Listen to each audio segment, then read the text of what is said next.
Hola, buenas tardes, buenas noches. Vamos a empezar esta segunda sesión del ciclo Nosotros los Catalanes, organizado por Sociedad Civil Catalana. Y hoy, como saben, las 5 sesiones están formuladas a partir de una pregunta. Y en este caso la pregunta para reflexionar es si somos gente de paz.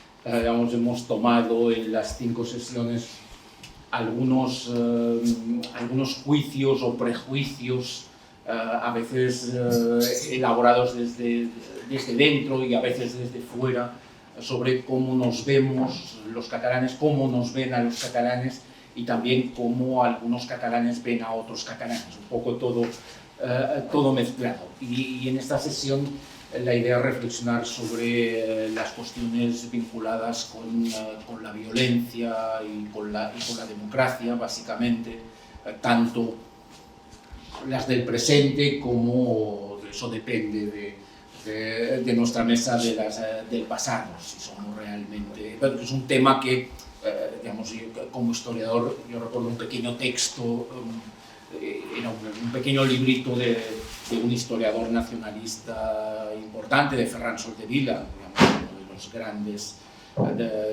historiadores o relatadores del relato nacional catalán, que tiene un pequeño libro que se llama El espíritu belicoso de los catalanes, en donde se interroga sobre si es verdad que hemos sido siempre gente de paz, para decirlo de alguna forma, o nos hemos olvidado de los almogávares y de otros personajes algo sanguinarios que también hemos tenido en nuestra historia. Y evidentemente eso llevado al presente significa interrogarse sobre muchas cosas de las que han pasado aquí en los últimos 20 años o 25 años, digamos, un poco ese somos gente de paz, o esta es una revuelta de las sonrisas, no somos violentos. Claro, cómo se compagina todo eso con lo que ocurrió, digamos, en el 19, cómo se compagina eso con decir al mismo tiempo que las calles serán siempre nuestras,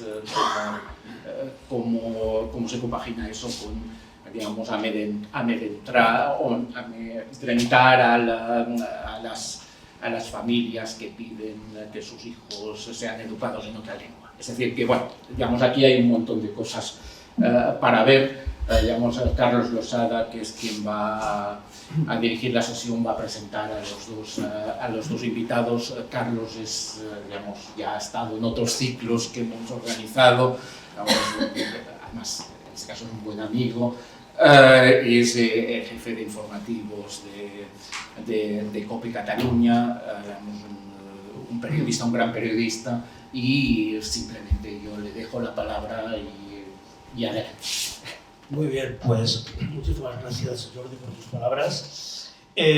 Bueno, voy a presentar a los dos ponentes que tenemos hoy aquí a nuestro lado para estar con nosotros, para hablar, para debatir si els catalans són gent de pau, hem deixat de ser gent de pau, com deia el Jordi, si lo volverán a hacer los independentistas o, bueno, después de todo lo que ha pasado, están más calmados, o si se están rearmando, eso que están en los cuarteles de invierno, preparándose para cuando vengan tiempos mejores y haya más posibilidad de volver a intentar lo que hicieron, que por suerte les salió mal, ese intento de golpe de Estado, que las instituciones del Estado pudieron parar. Y yo no sé, luego se lo comentaremos a Javier, si las instituciones del Estado están ahora más fuertes o más débiles para volver a parar una posible intentona de cara al futuro. Bueno, paso a presentar primero a Pilar, primero a las señoras. Pilar Barrientos, yo la presento como una persona valiente, una persona luchadora. Me gusta más luchadora y valiente que una activista. Eso se utiliza mucho de activista, pero yo me quedo con luchadora, de las que han plantado y plantan cara a los independentistas, ya sean radicales o ya sean moderados.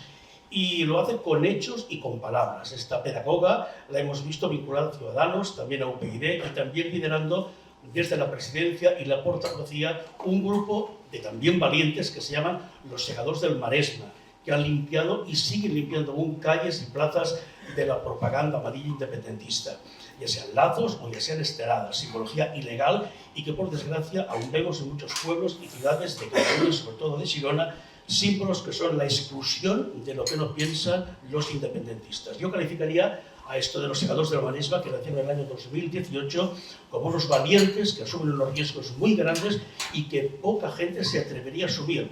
Ya no eres la presidenta ahora de este grupo, tampoco la portavoz, pero sigues vinculada a esta gente que está limpiando Cataluña de esta simbología separatista. Necesitan apoyo legal y también físico y moral, ¿verdad, Pilar? Sí, hola, buenas tardes.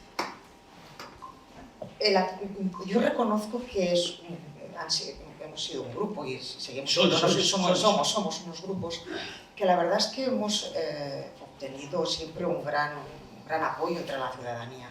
Y creo que ese apoyo en la ciudadanía ha venido dado, porque eso yo lo escribí en su momento, y es que cuando todo estaba muy mal, cuando tú veías como ciudadana aquí en Cataluña que muchos de tus derechos, que el Estado se desvanecía y que todo se iba a ir al traste, entre la gente surgió la necesidad de hacer algo.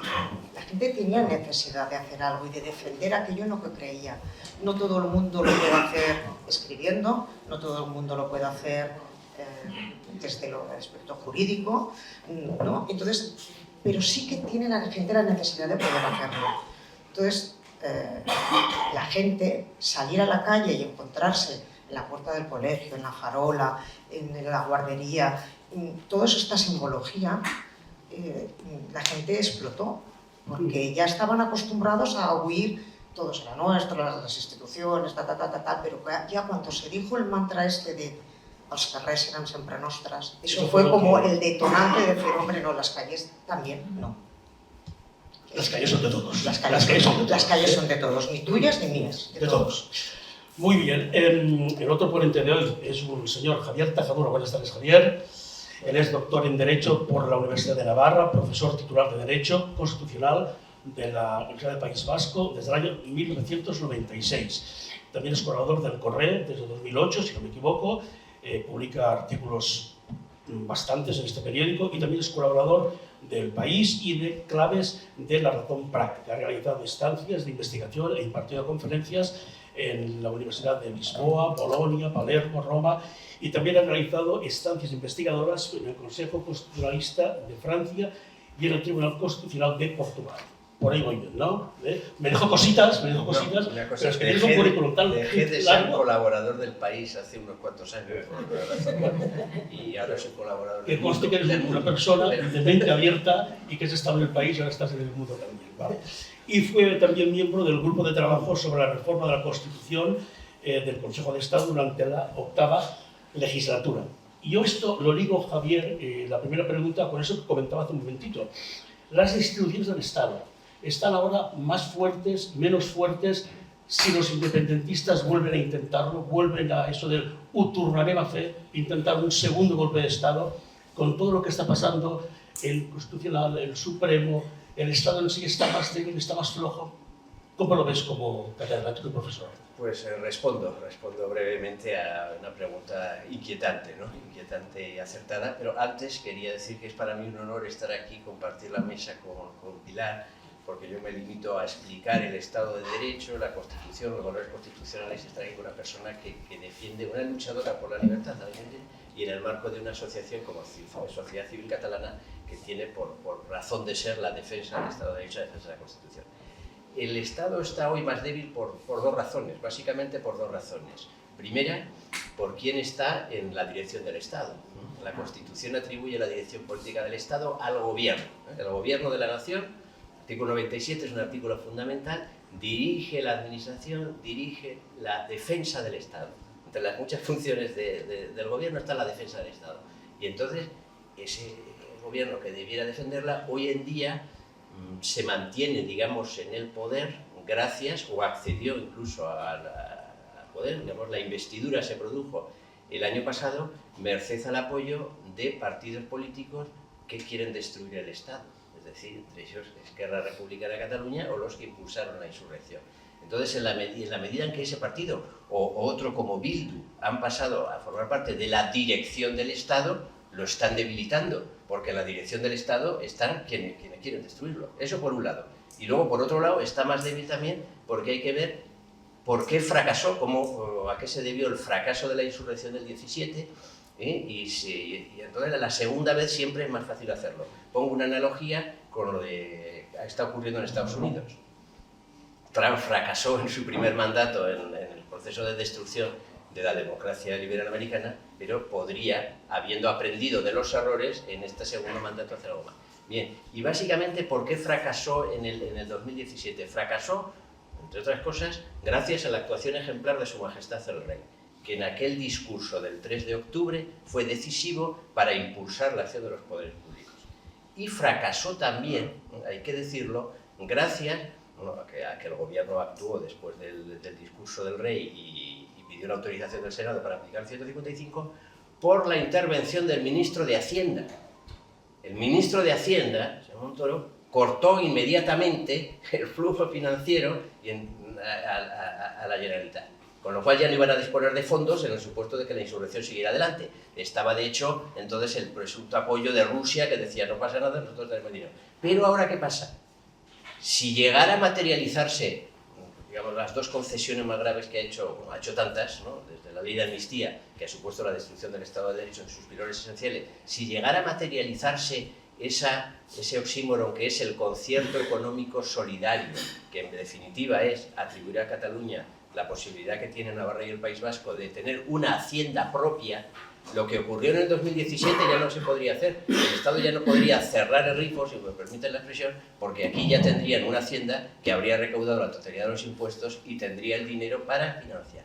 Entonces van aumentando las estructuras de Estado, todavía no, eso es una cosa que está concedida y acordada, pero no se ha materializado. Y por otra, cómo va aumentando también las competencias, digamos, de las fuerzas de seguridad autonómicas y replegándose las estatales.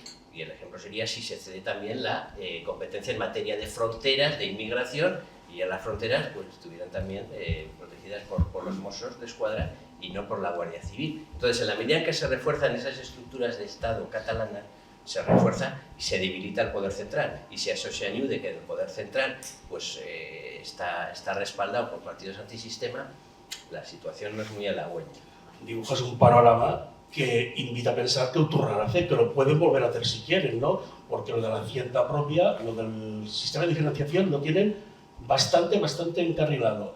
Y la agencia tributaria, bueno, pues 3/4 de lo mismo, con lo cual el panorama que dibujas, yo no sé si Pilar también lo ve tan preocupante, la radiografía que haces tú, en el sentido de que, bueno, de que las herramientas las tienen ya a su disposición, esta gente, o las empiezan a tener a su disposición. Mira, yo hace una noche... Y dando la imagen como si no pasara absolutamente nada. Sí, están cediendo competencias. En silencio. Silencio, exacto. Yo hace ya un tiempo le pregunté a un jurista, que no voy a decir el nombre, pero que ahora está en un alto cargo, muy cargo, en una cena. Y mi pregunta fue la siguiente. Yo, que me considero una buena ciudadana, entendiendo respetuosa con la ley y todo, ¿puedo estar tranquila pensando que el Estado de Derecho tiene las herramientas suficientes para defenderme? Esta fue mi pregunta, yo, una persona como yo que no soy jurista. Y su respuesta, en ese momento, que no se había producido todo esto último, fue sí, solo falta voluntad política. Entonces, ahora es cierto que le tenemos que quitar esa voluntad política, se la quitamos y tenemos lo que tenemos, como muy bien ha dicho Javier. Yo no soy... suelo ser optimista de naturaleza. Entonces, yo confío mucho en la gente joven. Yo creo que los jóvenes, sobre todo los menores de 25 años, son los que nos van a salvar de todo este declive en el que hay. Decías, Javier, que nos salvó el discurso del rey. Es cierto. El discurso del rey nos salvó. También nos salvó que en vez de entrar a la Legión por la diagonal salieron las empresas, eso también nos salvó, ¿no? Esto es muy importante, pues la pela es la pela. Y hay que reconocerlo porque lo hicieron las personas que están aquí, que es la gran manifestación que se hizo el 8 de octubre, esa manifestación no se la esperaban para nada. Y los que ya llevábamos mucho tiempo acudiendo a otras manifestaciones en las que no iba tanta gente, yo personalmente reconozco que hace un momento había aquí algunas amigas que lloré. Yo lloré de emoción de decir, ¿de dónde ha salido tanta gente? Entonces, creo que esas tres cosas fueron las que pararon. No se nos olvide que en los días más tensos se produjo un hecho muy importante, y es que se juntaban dos columnas de gente protestando. Sociológicamente es para analizar. Una era la que bajaba de arriba, desde calle Calvet, bajaban, ¿vale? Todo, que era, mayoritariamente eran niños jóvenes. Y la otra, que también era de niños jóvenes, eran los que venían de Hospitalet. Dos entornos sociales totalmente diferentes. No tiene nada que ver el niño de la calle Anglí del niño de Hospitalet. Pero ambos estaban defendiendo algo que sabían que eran sus derechos. Yo recuerdo, esto lo he contado, 2 días antes de la manifestación del 8, a mí me gusta mucho ir a desayunar a sitios diferentes y poner la oreja. Mira, cada uno tiene sus manías. A mí me gusta esta. Y me fui a desayunar a un barrio donde mayoritariamente hay gente de etnia gitana. Entonces, en la mesa de al lado había un patriarca que le estaba diciendo a los que estaban allí. Le estaba diciendo, oye, que el domingo, que ya hemos comprado la bandera, que el domingo tenemos que ir a la manifestación. Y el otro le decía, ¿pero por qué tenemos que ir a la manifestación? Que no, que sí, que la Jenny se quedará con los niños, que sí, que sí. Y todo el otro, ¿pero por qué? Y entonces dijo una frase que no me levanté, le di un abrazo y le aplaudí porque me contuve. Dijo, tenemos que ir a defender esa Constitución porque es la primera vez que el pueblo gitano no está discriminado. Me quedé, porque luego cuando llegué a mi casa lo miré y era verdad, porque hasta el 78 el pueblo gitano aparecía justo un poquito. Me quedé impresionada, o sea que sí que fue no podemos menoscabar lo que hizo esa manifestación, fue muy importante. Y ahora podemos seguir, y luego seguimos. Pero yo creo que si volviese a ocurrir, no sé si volvería a ocurrir, también es cierto que nos pillaría de otra manera el resto, ¿eh? ¿Más preparados? Sí. ¿Con más gente joven? Con más gente joven y sobre todo que la otra vez esperábamos que el gobierno actuase, como ahora sabemos que no va a actuar. Ojo, claro. A ver. Hablaba Pilar y Javier de la Constitución, ¿no? Yo no sé si ahora esta Constitución, que la tenemos vigente, que no ha tocado, no se ha reformado, sabemos quién está en el Tribunal Constitucional también, está Conde Pompín y sus chicos. ¿Esa Constitución podría frenar estos empates de nuevo del independentismo? ¿Crees? No se le puede pedir a la Constitución ni al derecho en general más de lo que puede dar, ¿no? La Constitución es la norma que garantiza la igual libertad de todos los ciudadanos, etc. Y formalmente, desde el punto de vista jurídico, si es atacada mediante leyes, como puede ser la ley de amnistía, una declaración de independencia, etc., lo que hace el Tribunal Constitucional, lo que puede hacer es anularla. Pero bueno, eso ya pasó en el 17, el Tribunal Constitucional actuó bien, el Tribunal Constitucional entonces actuó bien y anuló todas las declaraciones, pero eso es insuficiente. Es decir, no basta con la defensa jurídica de un Tribunal Constitucional, sino que hace falta la defensa política, por las instancias políticas, y sobre todo la defensa de la sociedad, que la sociedad se levante en defensa de la Constitución. Eso es como, por ejemplo, en Estados Unidos también, cuando no se aceptaban las sentencias que hacía el Tribunal Supremo sobre la segregación racial, el Tribunal anulaba las normas de segregación racial, pero la gente no lo aceptaba y entonces tenía que actuar el presidente, primero Eisenhower, luego Kennedy, y enviar las tropas, etc. No basta solo la defensa jurídica. Pero es que el problema ahora es mayor. Entonces había defensa jurídica, lo que pasa es que no se hacía caso al Tribunal Constitucional. Ahora la situación, no se quiera parecer yo como el pesimista, ¿no? Pero ahora la situación es en el sentido de que ahora podrían hacerse este tipo de leyes que sobrepasen o que transgredan abiertamente, como he dicho muchas veces, la ley de amnistía, transgrede abiertamente la Constitución, va contra pilares fundamentales, la igualdad en la aplicación de la ley, la exclusividad de la función judicial, pero no podemos confiar en que el Tribunal Constitucional las vaya a anular, porque ha ocurrido algo grave que ya venía anticipándose, no es que todo esto haya empezado antes de ayer, pero que es el desprestigio del Tribunal Constitucional por la erosión de su neutralidad. Los partidos políticos lo han colonizado. O sea, para que un tribunal constitucional pueda funcionar, vuelvo a hacer la analogía con Estados Unidos. También el Tribunal Supremo norteamericano está también colonizado, es decir, hay magistrados muy afines políticamente, muy significados políticamente. Entonces, ese Tribunal Supremo americano, como nuestro Tribunal Constitucional, tiene su razón de ser, porque su razón de ser es una institución contramayoritaria, para defender a las minorías, para defender los ataques a la Constitución. Si el Tribunal Constitucional, en vez de ser una institución contramayoritaria, está colonizado o controlado por la mayoría, vamos a decirlo así asépticamente, la mayoría controlaba el Tribunal Constitucional porque ha puesto, el gobierno ha nombrado a 2 miembros de su administración, a un antiguo ministro y a una antigua directora general. Pues obviamente, no sé si van a ser independientes o no, pero la imagen de independencia ha sido por completo destruida. Las personas no tienen una imagen de independencia. Si a esos 2 añadimos ya los 4 anteriores que habrían sido repartidos, porque los partidos se repartían, 2 el Partido Popular, 2 el Partido Socialista repartido, al final se hace la suma y se ve que ahora es una institución que refleja la mayoría de gobierno. Y entonces ya no podemos confiar en ella. Por lo cual la Constitución no va a poder evitar eso, porque se van a poder hacer leyes que transgredan la Constitución y probablemente no se van a anular. Y entonces lo que está ocurriendo es que la Constitución pues se va erosionando su normatividad y se va mutando, que es mutar, es decir, que cambia su significado sin cambiarla formalmente. Es una forma suave de decir, va mutando, que se va violando.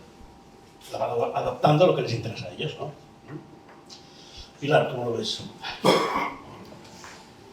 Sí, es que es así, o sea, a nivel, sí, que siempre estoy preguntándole afortunadamente a mis juristas sobre todo esto, como no tengo ni idea, pues voy preguntando. Y sí, la verdad es que es preocupante. A ese nivel es preocupante, pero es que además es preocupante porque el problema que surgió de aquí, de Cataluña, en el País Vasco, ya hace tiempo que lo tienen, no nos olvidemos de esto, incluso con mayor todavía profundidad y mayor dolor, vamos a ser claros. Es cierto que ahora lo que se ha hecho ha sido que se ha extendido al resto de España. Ahora tenemos todo el resto de España absolutamente que no sabe, o sea, con este desasosiego, con esta sensación de quién está al mando, de que las instituciones, ¿no? Sobre todo de la justicia, que ya de por sí ya cuesta mucho de creer en la justicia, entre otras cosas porque la mayoría no entendemos. Entonces, cuando algo no lo entiendes, pues muchas veces desconfías, porque es así, desconfías por tu propia ignorancia, ¿no? Y tú dices, pero bueno, pues ¿esto cómo puede ser? Entonces te explica, no, porque es que hay unos plagas y todo esto, ¿no? Entonces, esto se ha extendido a toda España, pero yo vuelvo a decir que es que yo sigo confiando, yo es que igual me equivoco y me doy un testarrazo, ¿no? Pero es que yo confío en la fortaleza de la sociedad civil, que cuando... Sociedad civil, ¿eh? Y lo vuelvo a... y sin partidos.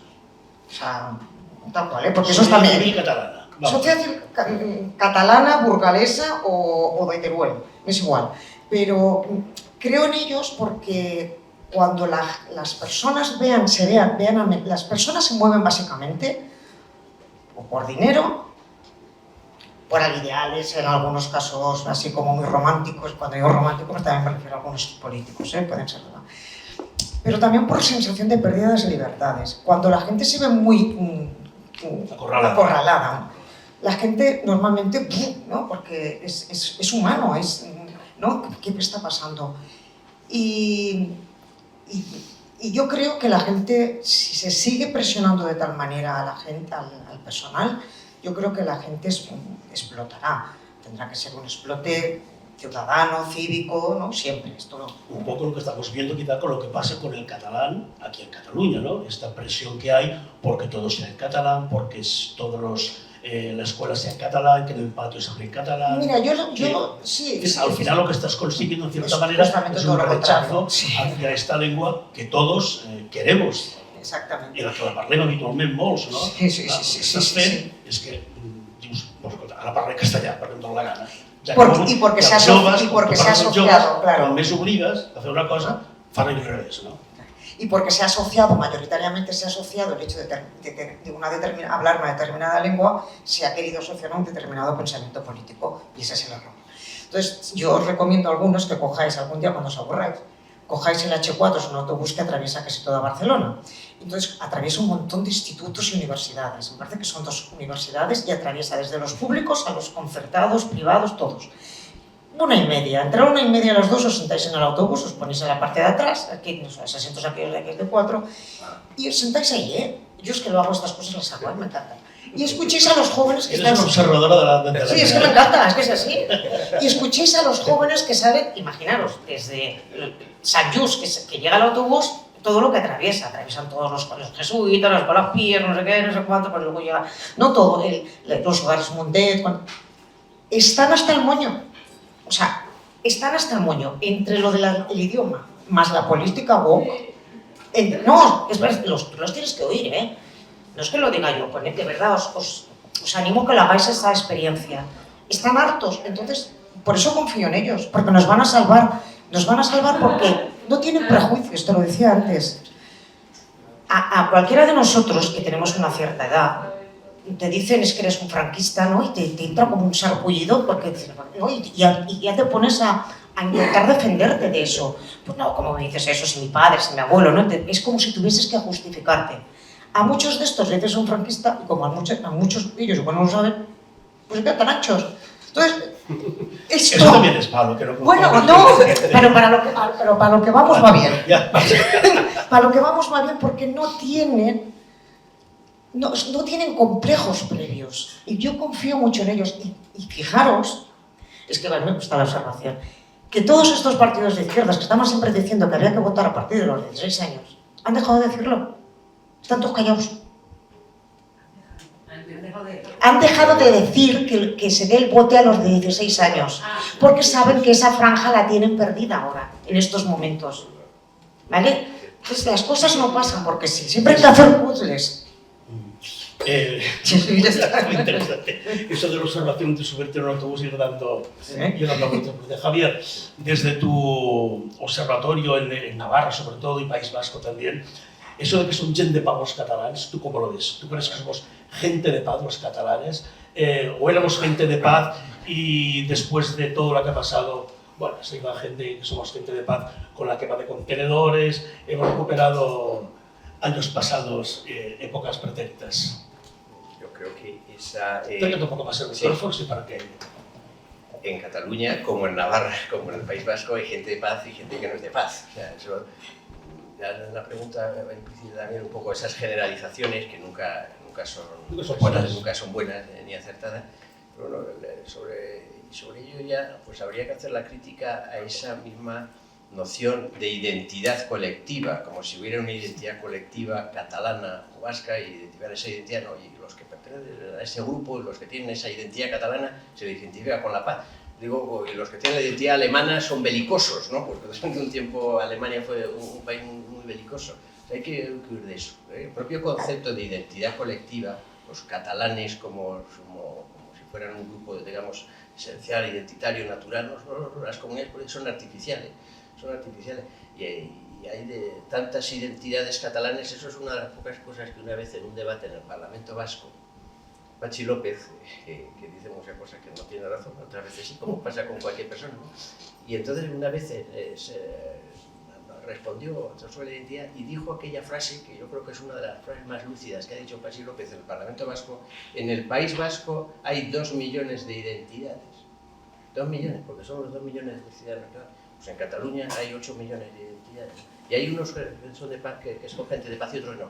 Pero básicamente la divisoria para ver qué gente son más de paz y qué gente son menos de paz no es obviamente la divisoria derecha-izquierda, sino es la divisoria nacionalistas, no nacionalistas, ¿no? Por ahí sí que se puede hacer, digamos, una generalización, aunque todos hemos recurrido en tiempos, en el consenso constitucional, etcétera, a la noción también de nacionalistas moderados. Tampoco se puede generalizar, es decir, que todos los nacionalistas son iguales, pero sí que se puede partir de la idea de la experiencia histórica, lo que nos enseña la historia de Europa, ¿verdad? Pero nosotros estamos en guerra, que lo resumió perfectamente François Mitterrand en su discurso, digamos, de despedida del Parlamento Europeo. Dijo: el nacionalismo la guerra.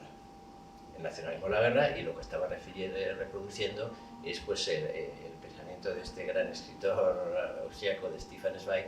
Pues, el nacionalismo es la peste suprema que ocasionó pues la gran guerra civil europea que ocasionó de millones de muertos. Entonces el nacionalismo, como es un nosotros frente a otros, como es la defensa de una identidad, es en sí peligroso.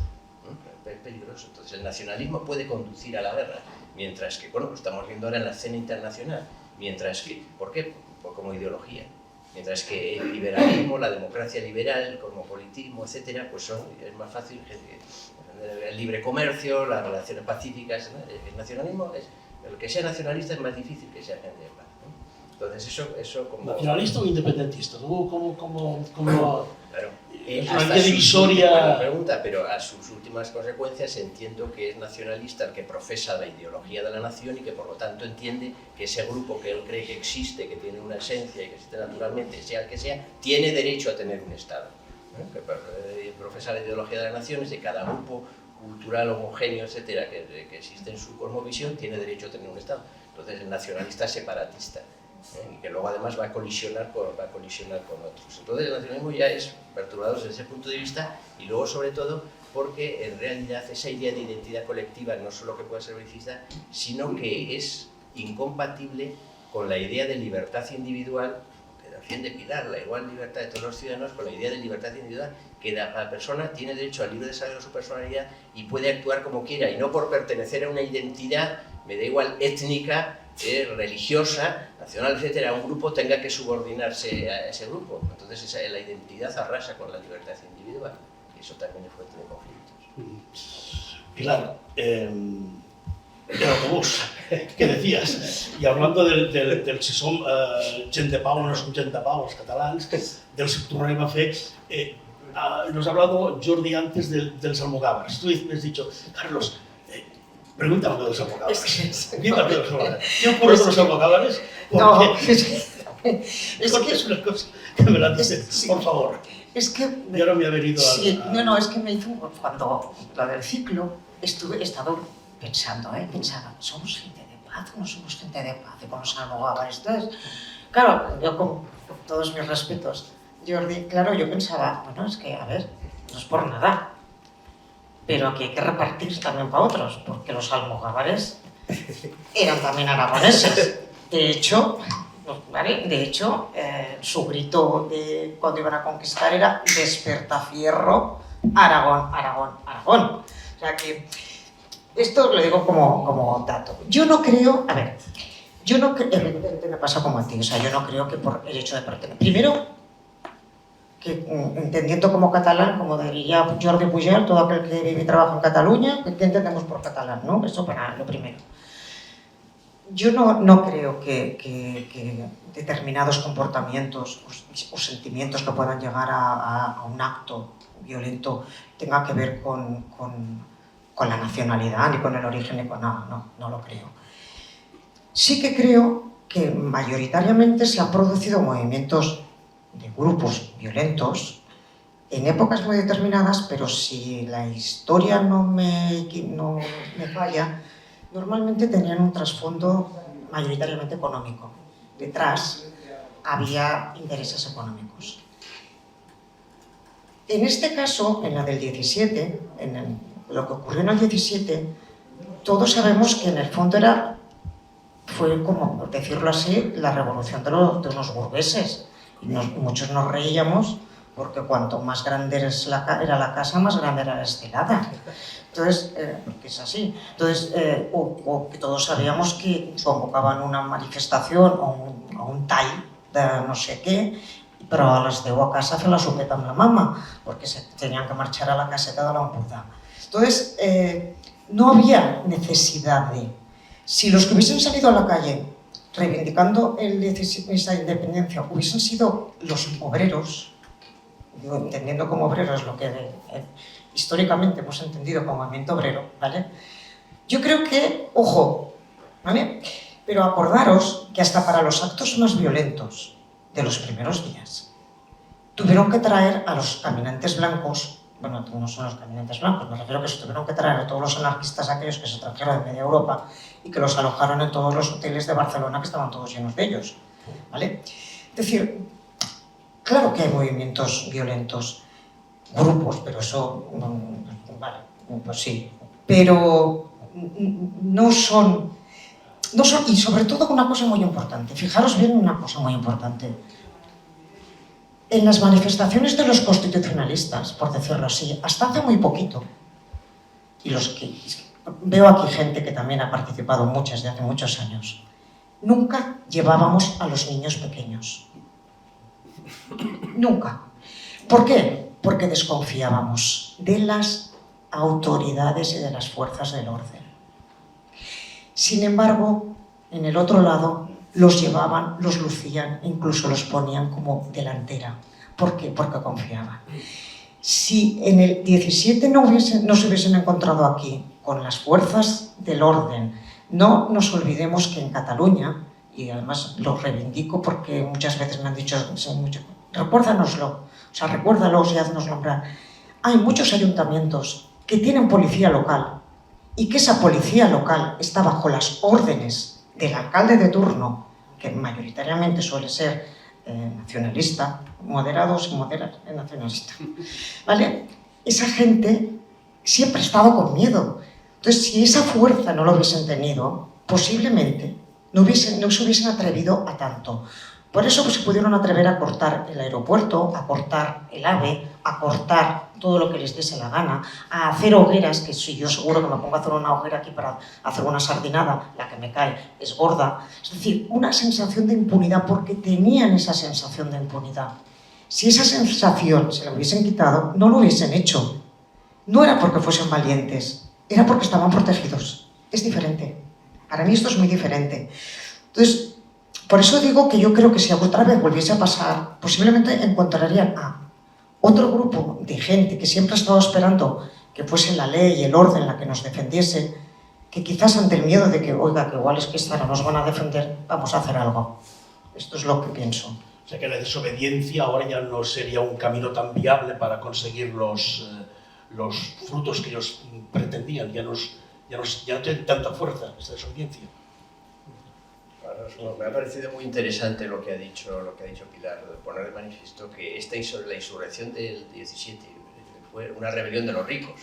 Entonces, claro, que detrás sigue habiendo, detrás del nacionalismo también hay unos intereses económicos indiscutibles. Y entonces a mí me gusta mucho cuando sale a colación esta cuestión de cuál es el origen último de la insurrección del 17, porque ahí se echa la culpa, hay un tópico, de echar la culpa al Tribunal Constitucional. Es decir, es la sentencia del Tribunal Constitucional, una sentencia muy deferente, que anuló muy pocos artículos del estatuto, de un estatuto que había votado muy poca gente, porque no interesa.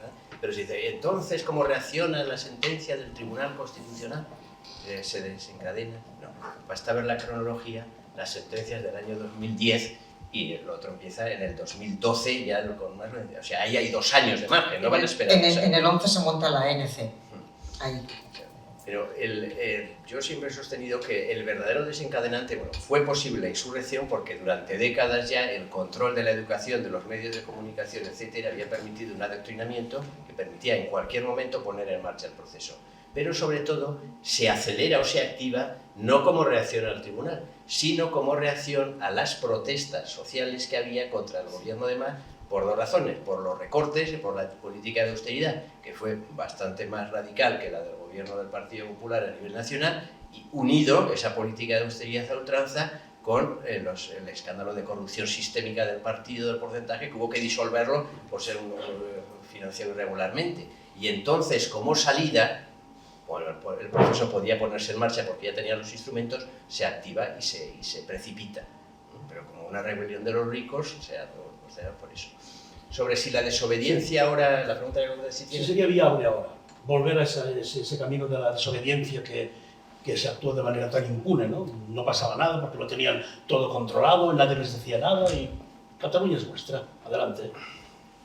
Como no he introducido todavía ningún elemento positivo, voy a introducir uno positivo ya para decir, bueno, pienso que el cambio más positivo que ha habido es quien ostenta la Suprema Magistratura de la Generalitat, que es Salvador Illa, y que pienso que él obviamente no va a incurrir en ninguna actividad subversiva ni insurreccional. Lo que pasa es que no va a estar siempre, y cuando venga otro con esas estructuras de Estado, lo que he dicho antes, si esa hacienda no está controlada por ella, si esos mozos no están controlados por otro, podrían. Pero luego, en cuanto a la desobediencia, lo que ha ocurrido es, tengo que decir, que el Estado se ha desarmado también porque el Código Penal, digamos, se han suprimido delitos. Es decir, hoy sería posible mediante una desobediencia, digamos, entre comillas, pacífica, etcétera, porque no hay tipos penales ya frente a eso, antes lo sabía, ya no hay tipos penales. Luego el Código Penal, digamos, ha desarmado al Estado para referir. Y luego, sobre todo, es que se ha producido, digamos, el derecho penal ya deja de tener, con carácter general, una función de prevención, porque cualquiera podría decir, bueno, ya me amnistiarán después. El profesor Josu de Miguel dice, o sea, yo no lo había caído en ello, ¿no? Pero cuando se dice, uno de los problemas del siglo XIX español, los pronunciamientos militares, efectivamente, que los cambios de gobierno, los cambios de régimen se producían siempre por una intervención del ejército, hasta el punto que exportamos la palabra pronunciamiento como sinónimo de golpe de Estado militar, de intervención militar. Pues sí, efectivamente, yo siempre explicaba que eso era uno de los déficits históricos, pero claro, yo soy me digo, ¿pero sabes por qué había tantos golpes de Estado? Porque los amnistiaban inmediatamente. Entonces, claro, cuando dicen, pero si en el siglo XIX hay muchas amnistías, como si fuera algo bueno, que en el siglo XIX hay muchas amnistías, sí, porque los distintos bandos, cuando había un pronunciamiento, sabían, bueno, ya me amnistiarán. Entonces, ahora puede incluso pensar, porque es que lo de la amnistía ha creado el precedente, entonces el derecho penal ya no tiene esa función disuasiva, es decir, que puedo estar, si ataco al aeropuerto tal, o si tengo que puedo estar en otro año, bueno, puedo no aspirar ya a mí, ¿por qué no me van a amnistiar? Eso unido a que han desaparecido determinados tipos penales, pues es también... La sedición, todo. Claro, sobre todo. Vale. Pilar. Sí, no, es que... No, pero, Javier sí, hablaba, no, sí, es que... Javier hablaba de la sociedad que civil, sí, no, que hablaba sí. de los medios, también de los medios políticos. No, y tiene... Su papel importante, han tenido... Y tiene toda la razón, y todos nosotros, ciudadanos de aquí, nos quedamos absolutamente desmontados, por decirlo así, pues cuando se aprobó la ley de amnistía. O sea, es que nos quedamos... bueno, yo al menos hablo por mi entorno, ¿no? Como diciendo, bueno, pero aquí ¿qué pasa, no? O sea, nosotros esperábamos pues un castigo a alguien que se ha saltado la ley, alguien que nos ha hecho pues, sufrir mucho, alguien que durante un tiempo nos ha tenido, pues bueno, todos los que estáis aquí, todos podéis contar, seguramente tenéis mil y una historias, enfadarse con las amistades, con la familia, con todo, ¿no? Ver arder en la puerta de tu casa, ver arder containers, o sea, una cosa que era... Y ahora de repente se van de rositas todos. Pero es que no de rositas, es que o sea, la mayoría parte de irse de rositas es que están ocupando cargos importantes, algunos de los que participaron directamente en actos violentos. Antes de ayer tuve que estar en una consejería y mira qué casualidad, esas cosas que pasan en esta vida, que hicieron un simulacro de incendios. Y bueno, les toca a todos salir a la calle y tuvo que bajar toda la consejería en pleno. Y cuando estoy allí tranquilamente, mis ojos pues casi se me porque digo, no puede ser. Pero si esta persona estuvo en su momento condenada, lo digo así, no voy a decir su nombre, a 3 años de prisión por los hechos acaecidos en el corte de Vallebrón, pues no, amnistiada y trabajando en la consejería. Entonces, claro, estas personas, claro que lo volverán a hacer si pueden. Lo que también es cierto es que, claro, yo muchas veces pienso, lo digo porque a veces lo he oído, que los otros pueden decir, bueno, pues nosotros también. Claro, porque la falta de dureza hacia un lado también puede ser recíproca para la falta de dureza hacia el otro. Sí, pero cuando te encuentras en un estado débil, como decíamos al principio, quizá ya pierde fuerza legal para contrarrestar estas insurrecciones que tú decías. Bueno, tengo fuerza para volver a hacerlo, me van a amnistiar, no pasa nada, ¿no? Yo creo que yo no les veo ahora, porque yo no les veo ahora con las ideas, entre otras cosas porque están consiguiendo lo que quieren sin necesidad de moverse de su casa, con lo cual, ¿para qué se van a molestar? Yo no los veo, que en un momento determinado pueda haber un cambio de régimen político y que eso coincida con a lo mejor cambios a nivel de sentencias, sobre todo europeas, y que vaya quitando para atrás algunas de las cosas que se han aprobado, que entonces haya un enfado morrocotudo. Eso sí que puede ocurrir y que se lo tenga que comer el siguiente. Esto podría ser. Pero yo no les veo con esa fuerza de volver a hacerlo. Yo no lo veo, porque no creo que ya no tienen, no sé qué imaginario, ¿no?, podrían crear para que la gente se los volviese a creer. Y ese autorreferencia que es una muestra de debilidad del independentismo quizá entre las dos facciones que hay. ¿Cómo lo veis? Yo coincido con Pilar que en este momento, o sea, no es factible. O sea, y de hecho, por eso subrayo el hecho de que mientras esté Salvador al frente de la Generalitat no lo va a hacer. Pero, digamos, eso, no va a haber una insurrección como el 17, ni mañana ni el año que viene. Pero sí que están ganando, digamos, reforzando, en vez de invertir la tendencia, que algún día habrá que invertirla, es decir, invertir la tendencia es actuar en el plano de la educación, básicamente. O sea, yo antes he dicho todo el tema de la hacienda, de las fronteras, de las embajadas, de todo lo que están teniendo, pero si hubiéramos que decir cuál es el punto clave, es el tema educativo. Porque eso, o sea, la sociedad, digamos, el adoctrinamiento que se está haciendo para decir si somos gente de paz, pero para decir que somos distintos, que somos diferentes, que nos roban, que etcétera, eso es en la educación. Eso lo veo yo especialmente, vamos, claro en el caso del País Vasco. En el País Vasco tengo que hacer un gran esfuerzo cuando llegan los alumnos, yo explico un primer curso de Derecho, no porque vengan con pocos conocimientos de la historia de España, claro que conocer la historia de España para conocer lo que es la Constitución y los problemas que esta resuelve, sino porque vienen con unos conocimientos de una historia fantástica, que no es real. Entonces eso. Y eso es porque tienen efectivamente las competencias de educación, pero algo que recuerda siempre, viene aquí en muchos sitios, el profesor Manuel Aragón, que fue magistrado del Tribunal Constitucional, dice, bueno, os quejáis con razón y efectivamente este es un problema, pero no haría falta, digamos, cambiar el marco normativo tal como está en el Estatuto, en la Constitución, etcétera, tal como está, que podría mejorarse, pero sin cambiar nada, con que el Poder Central ejerciera sus competencias de alta inspección, con que ejerciera el Poder Central las competencias que realmente tiene, se podrían corregir muchos abusos y muchos. Lo que pasa que, joder, ni ahora, pero ni los anteriores han ejercido esas competencias en materia de educación, que es, yo creo, lo básico para las nuevas generaciones, porque ¿qué son las nuevas generaciones? Pero claro, que confiar en las nuevas generaciones necesitan un cambio de educación. Bien es cierto que, como muy bien ha dicho Pilar, también por el péndulo puede haber reacción. Resulta que les están adoctrinando tanto en el web y poniendo catalán, etcétera, que como reacción de rebeldía juvenil, decían, pues lo impuesto y reacciones. Pero eso también podría ocurrir y sería lo mejor que podría ocurrir, digamos, ¿no? Pero no nos olvidemos que por el envejecimiento demográfico, etcétera, aunque todos eso, pero votar hay que ver los porcentajes de población votante de 18 a 25 o votante de más de 50, son los menos. Son los menos. Es una cuestión de cambiar esto de la educación de generaciones. Todos los que suben ahora, lo que están viviendo y absorbiendo en las escuelas, Pilar, en fin, es puro nacionalismo, empezamos sobre todo por los maestros que hay, por los docentes. Ya sabemos que la mayor parte de docentes que hay aquí en Cataluña son de la USTEC, o sea, son de Q o son de los comunes. Y a partir de aquí... Yo he estado 34 años en enseñanza, ¿vale? De todo, excepto la universidad, todos los demás, ¿no? Todas las distintas etapas. Y estamos aquí por culpa y por desidia de todos los que nos han precedido, desde el año 91, que la verdad es que sería para decirles algo y feo. Además a todos que ya lo saben, en realidad, ¿no? Bueno, todo han sido chantajes, siempre tanto de uno u otro, ¿no? Me tienes que dar esto, me tienes que dar lo otro.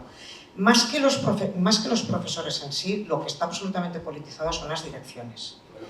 En manos de quien ha estado las consejerías de educación en Cataluña. Pero las direcciones hoy en día, sobre todo desde que se hicieron los decretos de centros, de dirección de centros, en el que el director tiene una fuerza absoluta para escoger exactamente el claustro a su manera y como le dé absolutamente la gana, desde ese momento esto ha sido todavía más terrible, porque incluso aunque haya profesores que en privado puedan pensar como tú y te lo encuentras, porque... Y en público también. En público también, sí, en público también. que también lo hacen, ¿eh? Sí, pero ya se juegan a que te den un mal... Sí, se juegan, se lo hacen. Lo denunciamos los medios y no pasa absolutamente nada. No pasa absolutamente nada. Yo me acuerdo todavía la primera vez que me presenté. La inspección que ocurre, que está en manos de la Generalitat también. Sí. Yo en el 2006, que fui en la lista de ciudadanos muy para atrás, pero fui... Y fue una risa cuando tuve que ir al director de mi colegio a decirle que necesitaba a los 15 días porque los funcionarios tenemos derecho a los 15 días. Y claro, tenías que entregar los 15 días, pero ponerle también el BOE o el DOC, en este caso, de en qué partido ibas. Y la cara todavía no se me ha olvidado. Claro, entonces, normalmente, yo creo que todos los que somos constitucionalistas hemos aprendido mucho a callar. Y nos reconocemos, como se dice siempre, con la mirada. O con la mirada, o con algún gesto, ¿no? Como si algo tuviese que ir, ¿no?, por debajo, ¿no? Supongo que en el País Vasco, bueno, claro, que tiene que ser todavía muchísimo más horrible, porque allí, por desgracia, tenéis muertos. Le preguntaremos también. Tenéis muertos y esto no se puede... Es con el País Vasco. Esto no es equiparable. Entonces, lo que sí yo pongo siempre y me da muchísimas rabia, es que si fuimos capaces, y a veces me enfado, también, no, soy optimista, pero a veces también me enfado, si fuimos capaces de olvidar, yo me siento muy culpable en esto, ¿no?, a lo que estaba ocurriendo con los compañeros en el País Vasco, a la gente de bien, pensaba, ¿cómo se van a acordar de lo que nos está ocurriendo a nosotros los catalanes? Y bueno, en comparación de lo que han pasado ellos, no es nada, ¿no? Entonces siempre eso me ha quedado como un trauma muy grande, a mí de ver, y a veces me cabreo, sobre todo cuando salgo de aquí, eso hace que me cabree con el resto, con algunos de los del resto de España. Tengo que reconocer que cuando me cabreo y pienso que estoy en el lado equivocado, pues voy a decir una cosa, y es que me acuerdo, y ahí sí que, perdonad el humor, pues si entendemos catalanes violentos a los que se fueron a perseguir el autobús 155, cuando decretaron el 155, y no sé si os acordáis, pero hubo un grupo de personas que se pusieron a correr el autobús, y tú dices, pero estarán metiendo la cabeza. Entonces, claro, sí, el autobús, hay un autobús que se llama 155, no sé por qué línea, pues cuando aplicaron el 155 hubo un grupo de gente que se puso a ir detrás a tirarle piedras porque como era 155, pues había algo que hacer con el 155. Entonces cuando yo tengo alguna duda, me acuerdo de eso o de las jaulas en la cabeza y se me pasa. No puede ser. Un profe que les dijo, oye, hay un autobús, Sí. Yo digo, no, estoy en el buen sitio, estoy en el sitio correcto, más o menos. Esto me tranquiliza bastante, el 155 y el autobús. Javier, ¿no?, hablaba de Pilar, del tema de la educación aquí en Cataluña, Navarra, País Vasco, sobre todo para el País Vasco. ¿Qué dibujo nos haces tú de la situación tan preocupante como la que tenemos aquí en Cataluña en este sentido? En el caso del País Vasco, digamos, las encuestas que periódicamente se hacen, usted sería partidario de la independencia del País Vasco, está en el 19%, o sea que el 19%, con lo cual hubiera un referéndum. Ahora bien, PNV y Bildu tienen pues, juntos 60% de votos, o sea, quiere decir que los que votan a PNV y Bildu son nacionalistas, pero no son separatistas. ¿Por qué? El problema va a ser que Bildu va a superar al PNV, el nacionalismo moderado va a ser superado por el radical, digamos. Eso es la tendencia, si se mantiene va a ocurrir eso. Pero claro, ¿por qué no interesa allí la independencia? Porque es que allí ya tienen la Hacienda, ya tienen, digamos, han introducido un elemento que en realidad está en el origen también del problema catalán, han introducido un elemento confederal. País Vasco ya en lo que se refiere a tema fiscal se relacionan de pie de igualdad con el Estado y lo que quieren es extrapolar ese principio de bilateralidad de confederalidad al resto de las cosas, pero no llegar a la independencia porque saldrían perdiendo, tienen un déficit, hay en el País Vasco un déficit de la seguridad social, de las pensiones, porque es después de Asturias la comunidad más envejecida de España, que el déficit ya es mayor que lo que pagan, ¿no? Entonces en el País Vasco no va a haber una insurrección, no va a haber, creo yo, ninguna pretensión de independencia porque la gente no está por la labor, digamos, entonces no veo ese problema. Pero claro, lo que se ha producido en el País Vasco es un fenómeno que hay que denunciar y no me canso de advertir que no se ha producido aquí en Cataluña, que cuando comentábamos que con la insurrección del 17 se marcharon las empresas, con el terrorismo de los años de la transición y posteriores, hay estudios que indican que del País Vasco se marcharon unas 200.000 personas. Unas 200.000 personas que hubieron víctimas del terror por amenazas, etc. ¿Qué quiere decir con esto? 200.000 personas que luego profesores de universidad, dirigentes políticos, etc. Y otros los mataron, ¿no? Pero que se marcharon 200.000 personas que luego ya se establecieron en Madrid o en otros sitios con su familia. Lo que quiero decir es que el censo está manipulado y eso ya es irreversible. Es decir, ahora en el País Vasco hay más nacionalistas que no nacionalistas, pero entre otras cosas porque muchos no nacionalistas tuvieron que abandonar el País Vasco. Y no han vuelto. Y no han vuelto, ni van a volver.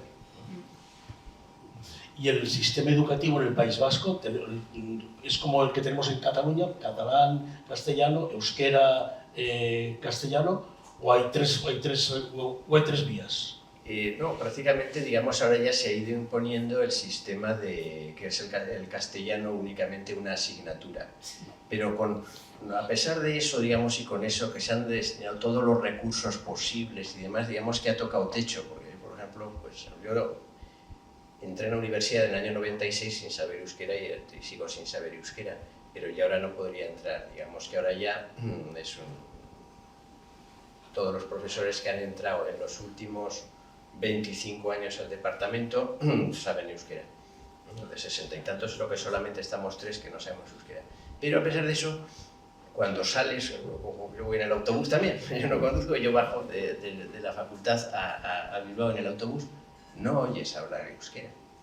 Cuando vas a la cafetería, no oyes, oyes a alguno hablar euskera, o sea, pero no está generalizado, no es uso habitual. Hasta el punto de los que están, digamos, siempre con la meta de que hay que euskaldunizar, que es ya lo que pretenden cuando dices, ¿pero qué quieres euskaldunizar? Si ya todas las asignaturas, todas las carreras se pueden estudiar en euskera. Puedes estudiar en castellano, puedes estudiar en euskera, todo, ¿qué más se puede euskaldunizar? Entonces ya lo que pretenden es decir, no, pues que en la cafetería, en el pasillo, en el bar, la gente hable también euskera. Dice, hombre, en la cafetería hablaremos cada uno la lengua que queramos, ¿no? Entonces, subyace, no hay que decirlo así porque creo que no es hiperbólico, es una pretensión ya totalitaria de decirle a una persona en qué lengua tiene que hablar hasta en sus ámbitos, ¿no? Pero eso no lo van a lograr, digamos, con la juventud. ¿Por qué? Porque la juventud vive en un mundo de las redes sociales, de la música, de Netflix, de las series, que obviamente no se desenvuelven en euskera y por lo tanto, lógicamente, van a abandonar el euskera. Muy bien, Pilar, volviendo al si ho tornarem a fer, si som gent de pau o no som gent de pau. Tú ves el movimiento independentista ahora que están permanentemente divididos Esquerra y Junts, la CUP y compañía, pues algo debilitados, y esto también les limita en su fuerza de intentar volver a intentar todo lo que hicieron en el 17? ¿O tú crees que es una división ficticia y al final el romper con España, el romper España les va a volver a unir? Eso siempre les va a unir.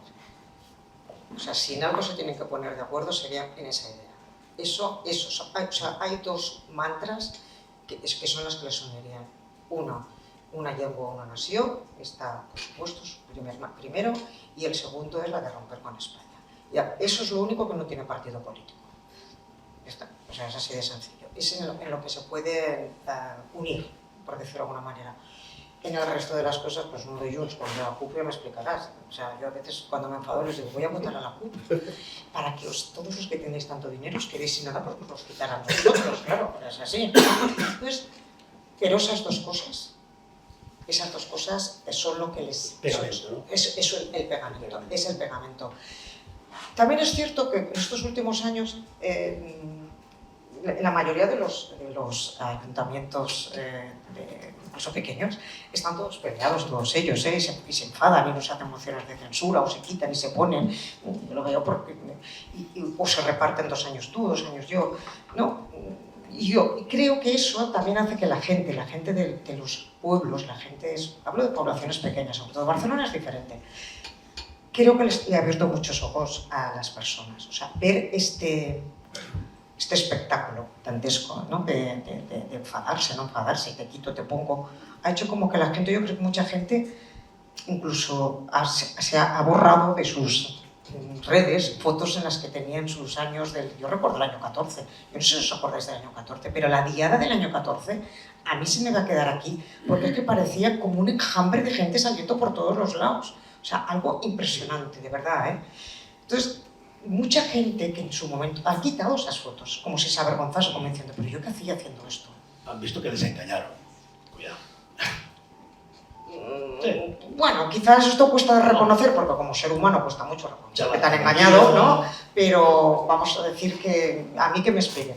O sea, que no me vuelvan a esperar para otra, por decirlo así. Más que decir me han engañado, que esto cuesta, que no me vuelvan a esperar. porque no, posiblemente no vuelvan a hacer caso.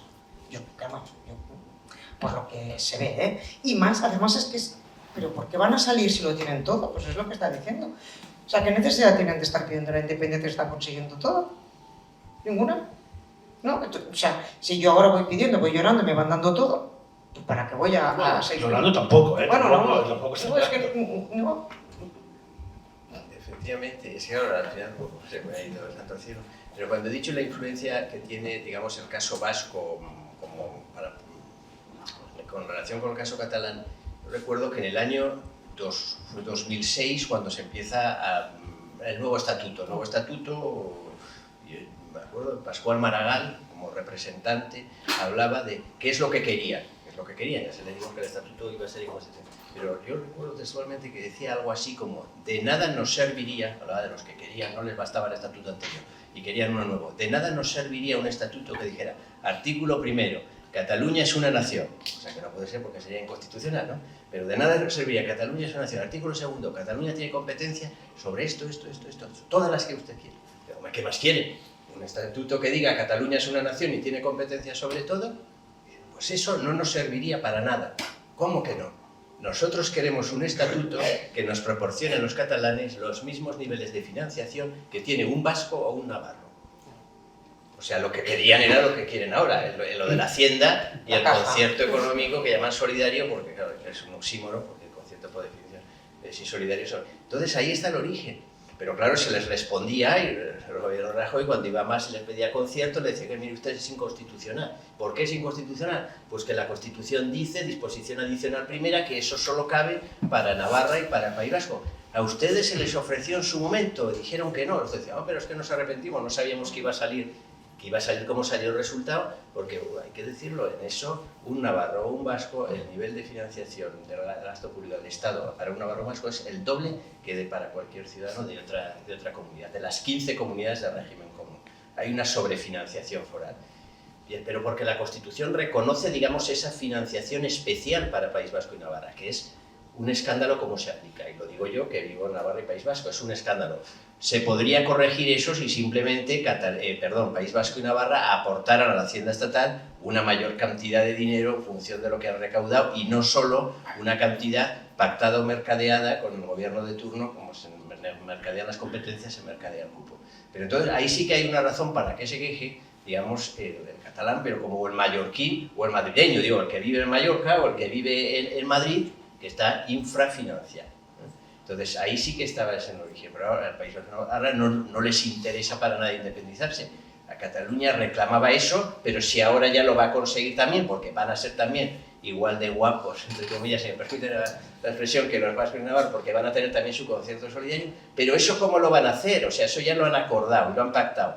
Pero claro, eso lo van a aceptar todas las demás comunidades o el propio Partido Socialista en las demás comunidades. Claro, nos sale la ministra de Hacienda diciendo, no, es que haremos uno para cada uno, un concierto solo para cada uno. Pero qué todo, ¿eh?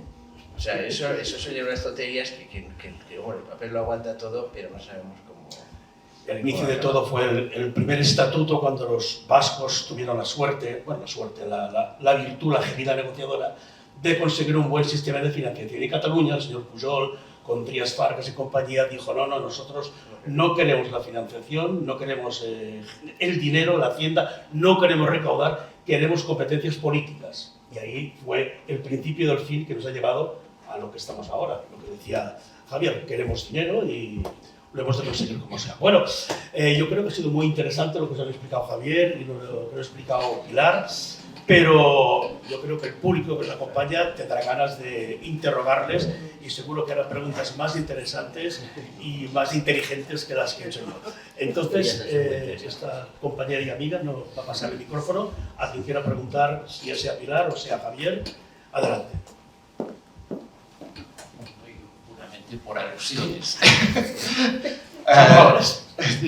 No, son muy vagos. Por doble alusión, y digamos, perdonad la intervención un poco de historiador, pero yo creo que Javier tiene razón con lo que decías de José Miguel, digamos, pero no podemos comparar lo que significan los indultos hoy con lo que significaban en el 19. En el 19 es evidente que el indulto formaba parte del juego. no solamente en los pronunciamientos, sino incluso en la guerra civil, en las guerras civiles entre liberales y carlistas. Los termina la guerra, se van al exilio y les ofrecen rápidamente un indulto, pero a diferencia de ahora, a los líderes no se les ofrece. Se les ofrece, digamos, a la base, para decirlo de alguna forma. Los líderes se quedan en el exilio. Pero bueno, ya pues, seguramente para no pagar. Y lo de los almogávares. A ver, aquí hay un juego de confusión con lo de Aragón. Es decir, porque lo miramos desde ahora. Y un aragonés y un catalán ahora nos parecen distintos. Pero para una persona del siglo XIII o del siglo XIV, aunque sea de Barcelona, que le llamen aragonés, no le suponía ningún problema. No le creaba un conflicto de identidad. Eso lo tenemos nosotros, ese problema. Por lo tanto, ellos formaban parte de la corona de Aragón, por lo tanto, que les llamaran aragoneses, pues se sentían, no les creaba, digamos, no les estabas insultando. Y es cierto, los almogávares no solamente eran catalanes, aragoneses y otros del resto de la península, porque son soldados de frontera, pues son mercenarios de frontera entrenados en la lucha contra los árabes. Y por tanto hoy serían un cuerpo de élite. Pero en todo caso no les crea ningún problema. Es a nosotros que nos parece problemático que les llamen aragoneses, ¿no? Para ellos no. Claro, aquí como hemos ocultado siempre que durante mucho tiempo formamos parte de la corona de Aragón y parece que formábamos parte de la corona catalano-aragonesa, que no ha existido nunca, ahora nos parece raro, pero no hay ninguna contradicción de nada, puramente en matización.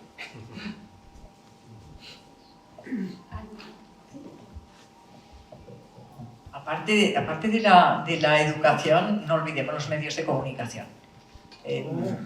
Yo creo que es esencial si realmente fueran neutrales, pero no ahora. Ya Jordi Pujol montó, no olvidemos que fue el español del año, una cortada de miras tremenda por el resto de España, pero si no hubieran tenido los medios de comunicación absolutamente monopolizados, que ahora también, y precisamente subvencionados, tampoco hubiera pasado lo que ha pasado. Porque la televisión, o sea, en aquellos años del 17 y antes y después, es continuo el machaqueo, lo que sacan siempre tiene que ver con sus intereses y sus postulados. O sea, la educación sí, por supuesto, aparte de que se conculcan una serie de derechos, lo que son los medios de comunicación han sido absolutamente responsables, yo diría, de la mayoría de los desmanes de estos tiempos en favor del nacionalismo.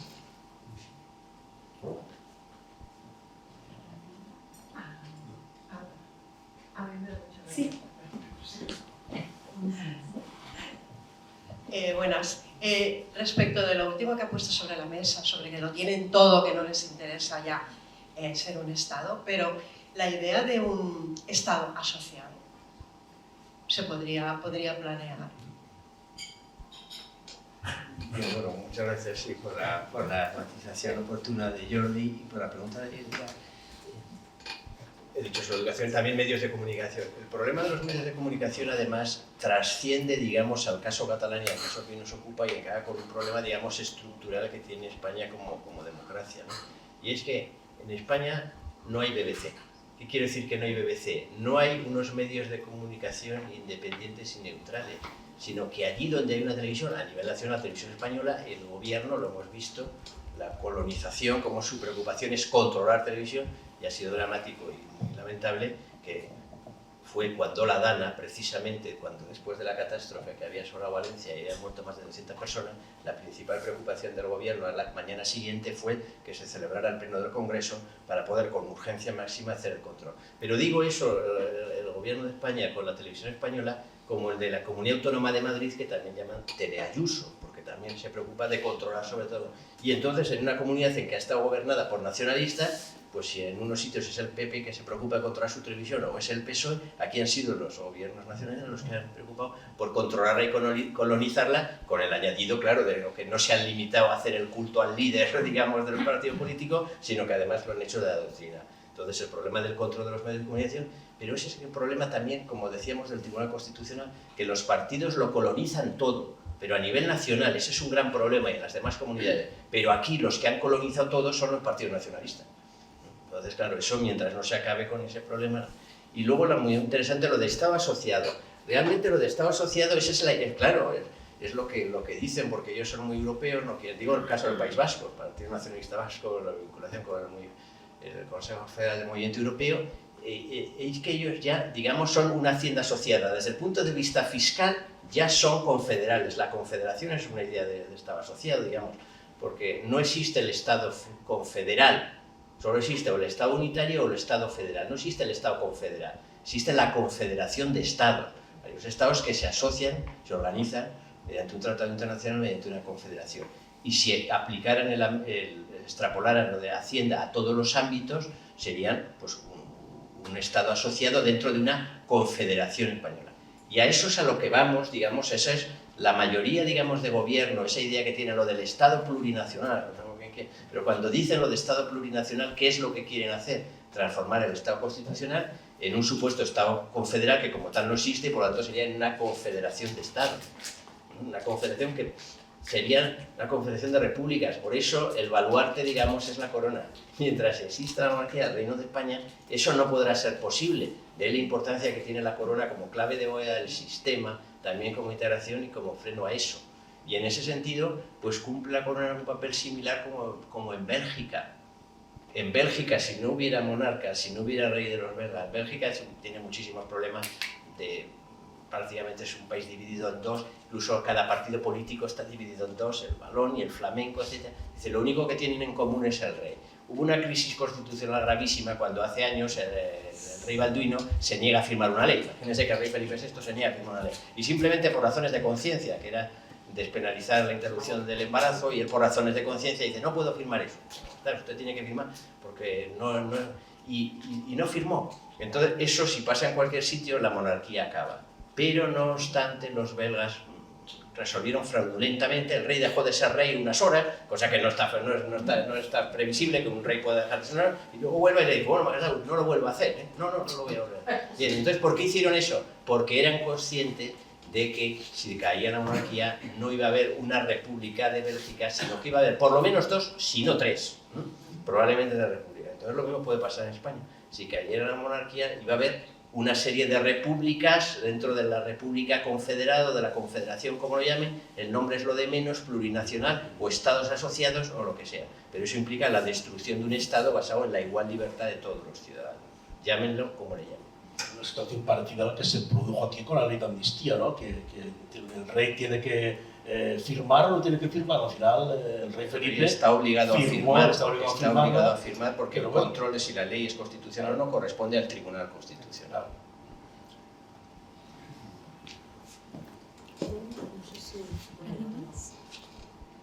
¿Más preguntas por ahí? Primero agradecerles porque nos han hecho ustedes una conferencia formidable, hemos aprendido muchas cosas y han estado ustedes en el frente de guerra, no sé si son hombres de paz o de guerra, pero tienen alma guerrera, que es lo que se necesita. Y la pregunta era para la señora Pilar, que ha comentado que efectivamente si se pasea con el autobús va a encontrar jóvenes rebeldes que están hartos y con razón. Pero ¿es lo mismo en Gerona, en Lérida, en el interior de Tarragona o es un fenómeno barcelonés?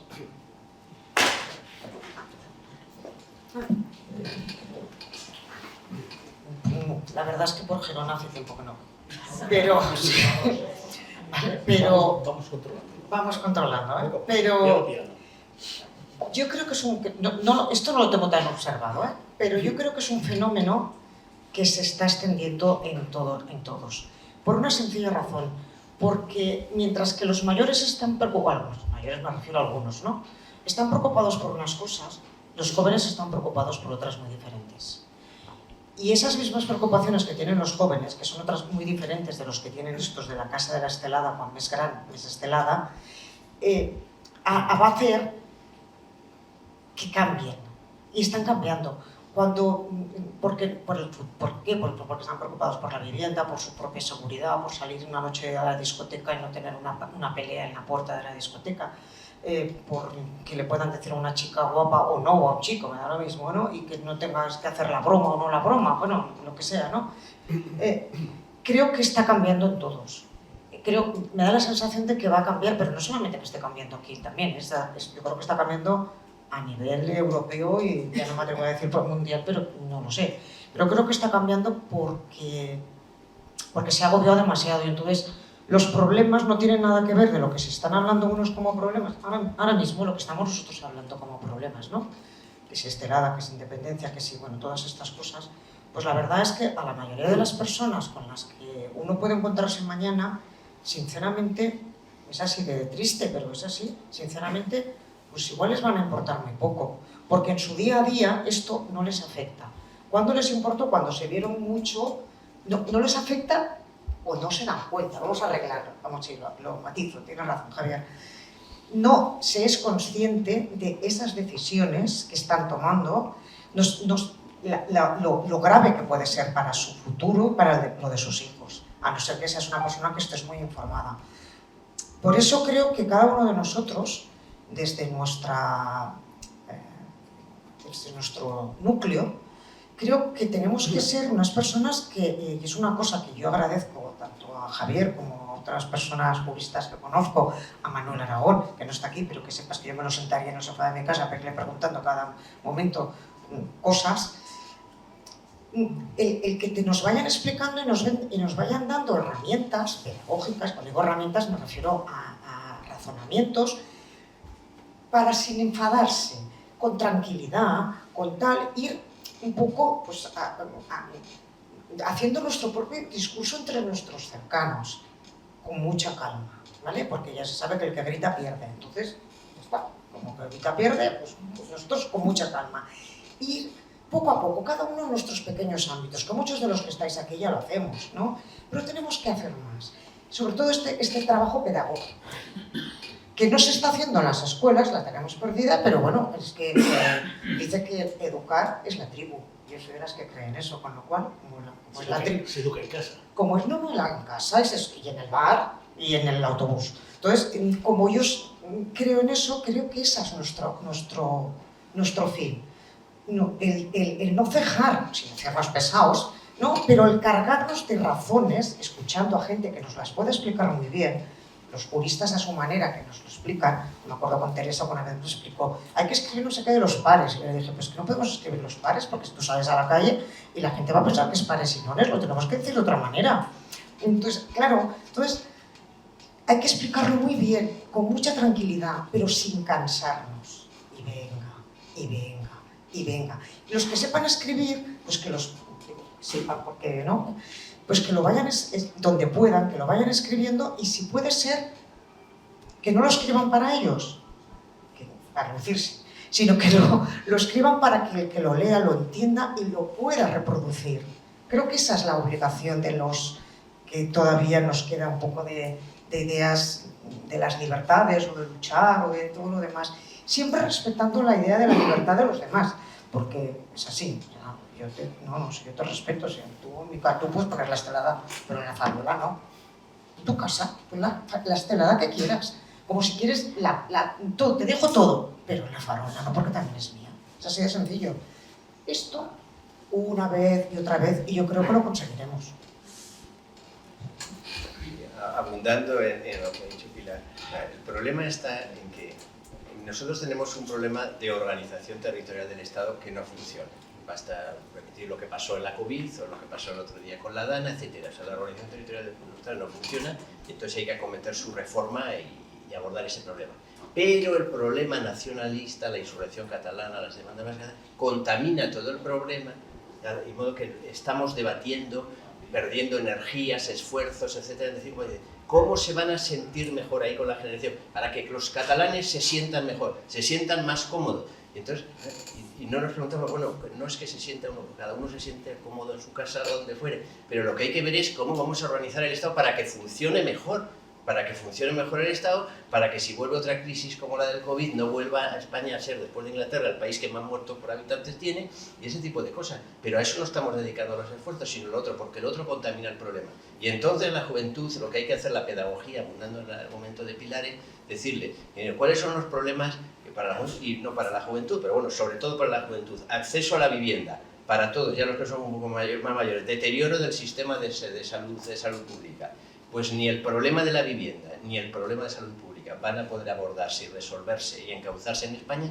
mientras no se resuelva el problema de lo que Santiago Muñoz Machado dice, el caos competencial de que no sabemos quién tiene que hacer qué y el sistema sanitario está destruido, sustituido por 17 subsistemas con vocación de exclusividad cada uno, así no puede funcionar. Entonces, eso es lo que hay que abordar. Para el problema de la sanidad y el problema de la vivienda están vinculados a resolver el problema territorial. Pero el problema territorial no lo abordamos porque están contaminados por el tema nacionalista. Sí, mira, tienes razón porque hoy mismo, sí, yo también te aplaudo, pero que tienes razón porque claro, por ejemplo, son cosas que uno puede ir aprovechando, ¿no? Pues hoy pues, estaba yo en un hospital, pues claro, estaba la gente pues que no hay, solamente hay solamente hay un vascular de guardia, bueno, el típico, ¿no?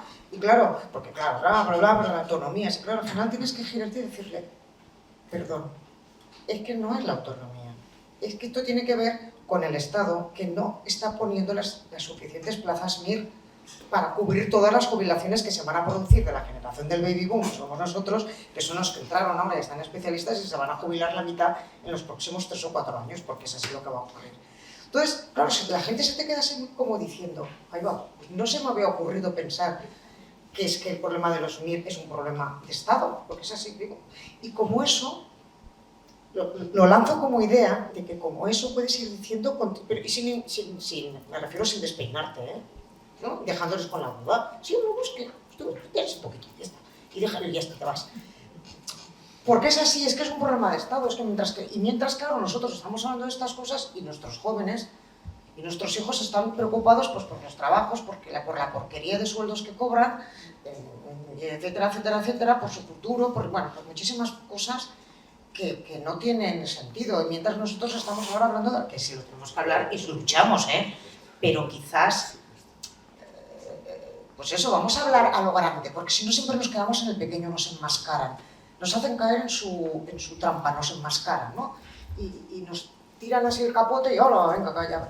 Cuando no vamos a lo gordo, y lo gordo es que tenemos un problema, siempre se ha dicho, ahora para que veáis que también hay que retocar el artículo 8 de la Constitución casi por entero, ¿no? Pues por entero casi, y con eso pues posiblemente solucionaremos muchísimos de los problemas que tiene este país nuestro que queremos que se llama España. Así de sencillo.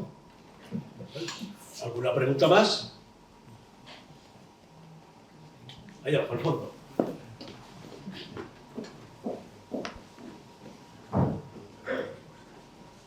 Buenas noches.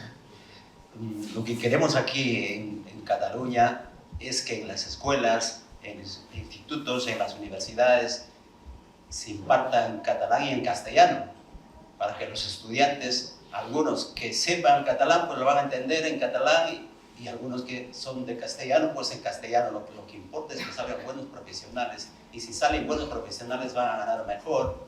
Y si van a ganar mejor, van a poder adquirir sus casas, sus viviendas, etc. Este es un problema, que solamente quieren una lengua y pues desplazar a la otra lengua, ¿no? Y este es un grave problema.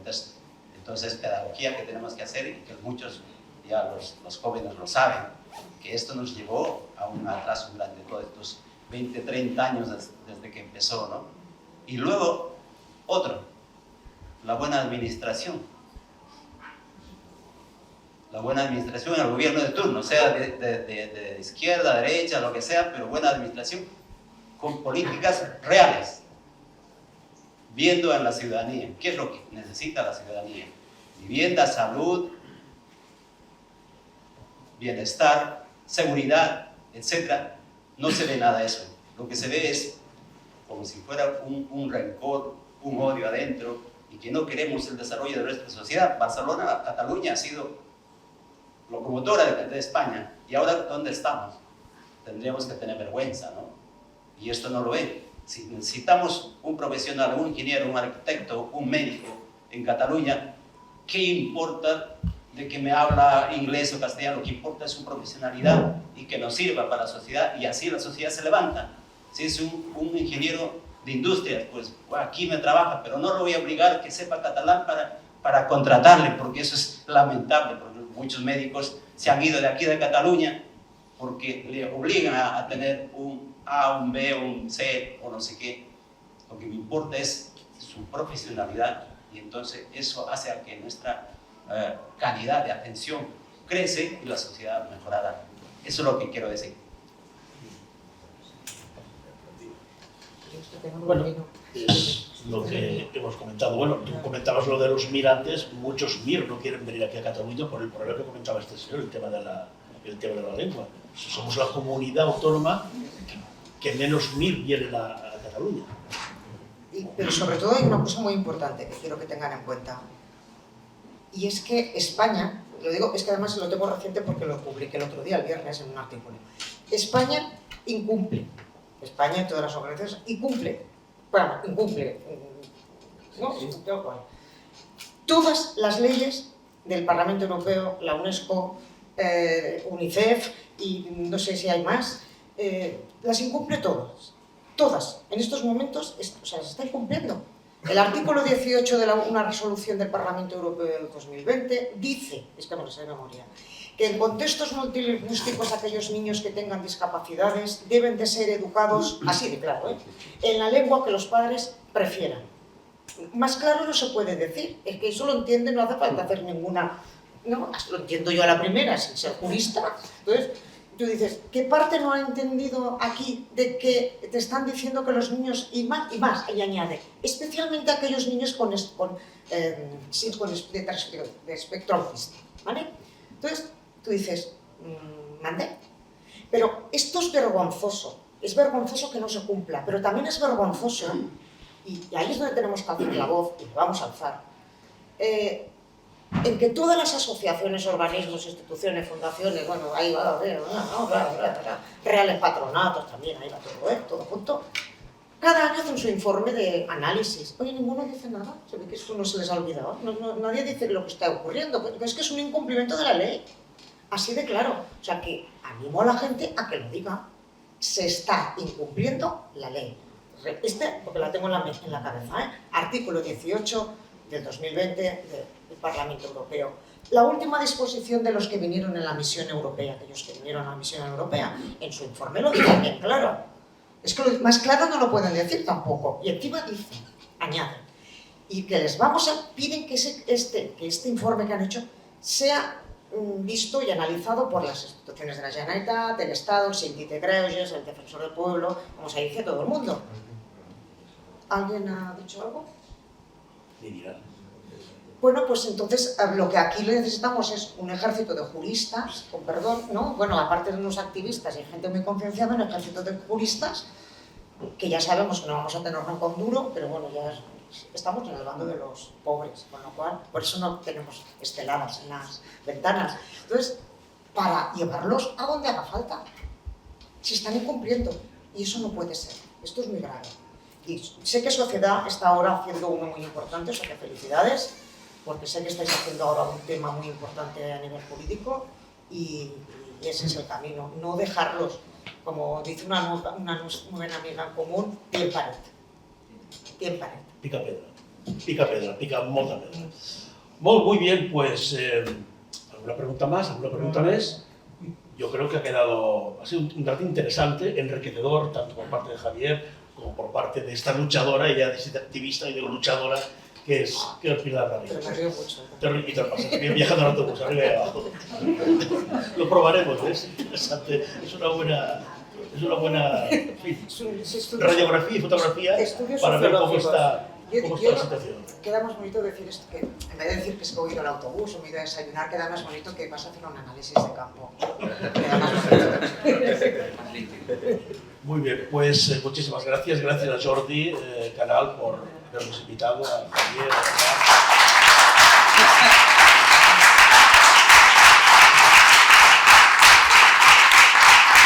y gracias al público que nos ha acompañado y nos ha atendido con tantas ganas y tanta amabilidad.